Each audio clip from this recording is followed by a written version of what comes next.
Okay, so I was curious to know. I'm going to jump right into it. We're all trying to be a little more budget friendly in all of our recipes, right? Lots of us saving a buck or two here or there couldn't hurt, it could only help, and definitely a budget stretcher. So I was curious to know if one could make potato soup from, of all things, frozen tater tots. I know. Don't ask me where I come up with these questions, but I did. By the way, it wouldn't surprise me if my phone is about to ring in the next few minutes, and I will tell that person, whoever it may probably be, that I will return their call later. Okay, but I didn't want to delay this show. So get a load of this. So go and find out that yeah, one can actually make potato soup from frozen tater tots. Who would have thunk? But I'm so glad I thought of the question. So I said, let me look up this recipe, kind of, sort of, and let me share it with you. This is not my recipe, but I looked it up. It's not exactly word for word because I wanted to make it as simply as possible for me to read. That's on me.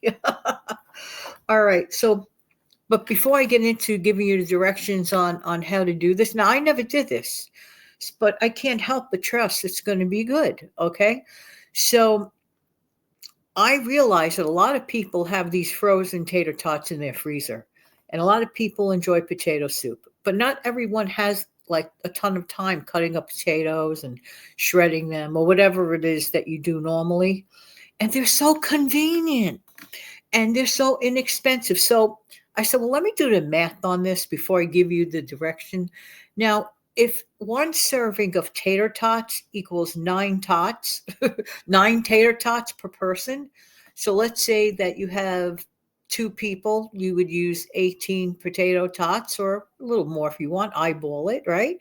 Or if you could go with 10 per serving is my guesstimation. So let's say you have four people, you want four servings, so you would go 10 tots per person to use in the soup. So go with the 40 tots. I always like to get the bigger bag. It's just so convenient. Just thought I'd mention that little thing, just my own little math there. But you eyeball it to the way you like it. Start off by using aromatics. So you're going to start, okay, use your soup starter first by sauteing some aromatics, things like chopped onion. Of course, garlic goes like last, because if you burn garlic, that's trouble. That is trouble. Better off with just working, in my opinion, with the onion, and then just put a little garlic powder at the end. That way you avoid that. That's just my opinion on that one. So put in your aromatics to saute, like the onions, last garlic, potatoes, chopped celery, not potatoes, excuse me, carrots, chopped celery. And I am recording this later in the day, so you know me, my energy level is about yucko. But I said I'm determined to get this recipe out. All right, so you saute the aromatics, okay? All right, you could do that, saute it in some butter, or if better still, if you have some bacon grease. I'm telling you, I never realized how valuable that bacon grease could be. Yeah, yeah, yeah, yeah. And our ancestors did just that. They left us some great ideas. They really, really did. All right, so we're done with the sauteing part. And as you go along, add your liquid, meaning like your broth, okay?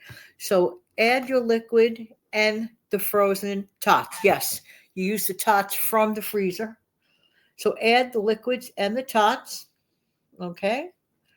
And then at that point, you put in your chicken or your vegetable broth, right?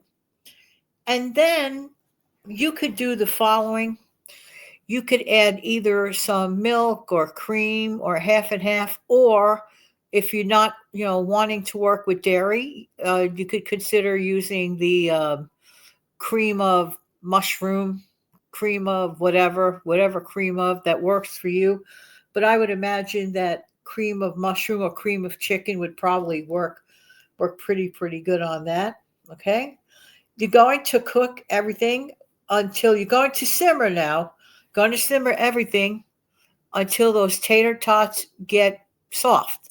And you're going to use either an immersion blender, which is a nice thing to have, and I better remember to get me one. Thank you. I used to have one a long time ago. Don't ask me where it is now. Forgot. Can't find it. Somebody probably borrowed it, never got back. Just saying. Hey, if you're listening to the person that borrowed it, I'd like it back. Thank you. Nah, I'll just give me another one. Or an instant masher. Not instant masher. What is wrong with me? I'm half asleep. Masher. Hello. Your masher, like what you mash potatoes with. Okay, so then you're just going to like mash it down.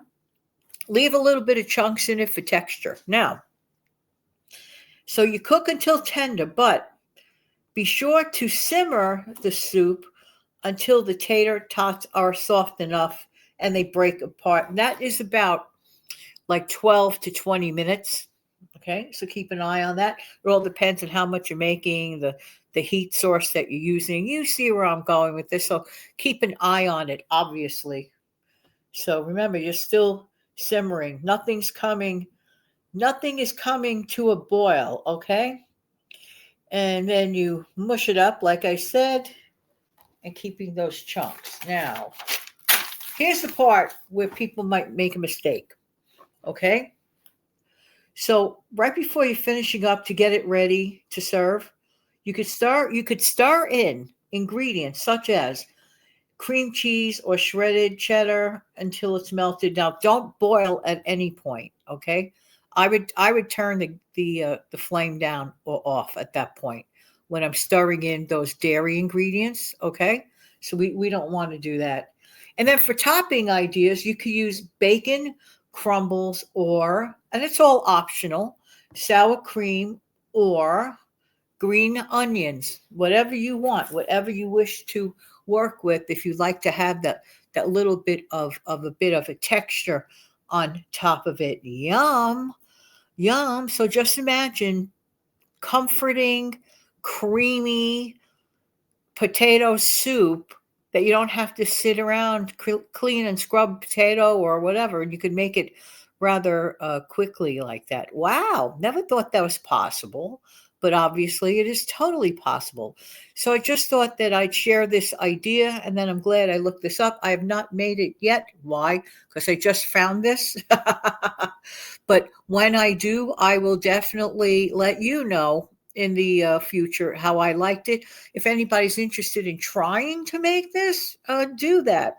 By the way, happy November. Okay, this is a bonus upload, and please get used to seeing a bunch of bonus uploads this month. This is going to be a double header month, if you don't mind. So what does that mean? A couple of videos a day, many times during the month. So thank you so much for coming by for this bonus upload. And of course, I continuously will still upload, like as per usual, every single morning at 5 a.m. Okay, that means Saturday, Sunday, Monday, Tuesday, Wednesday, Thursday, Friday, Saturday, Sunday. Yeah, you get the point. So thank you so much for being here. And as always, I do appreciate everybody's time. This, I have a feeling, is going to be a winner, this soup. I'm telling you. Take good care of yourself and your amazing family. Thank you.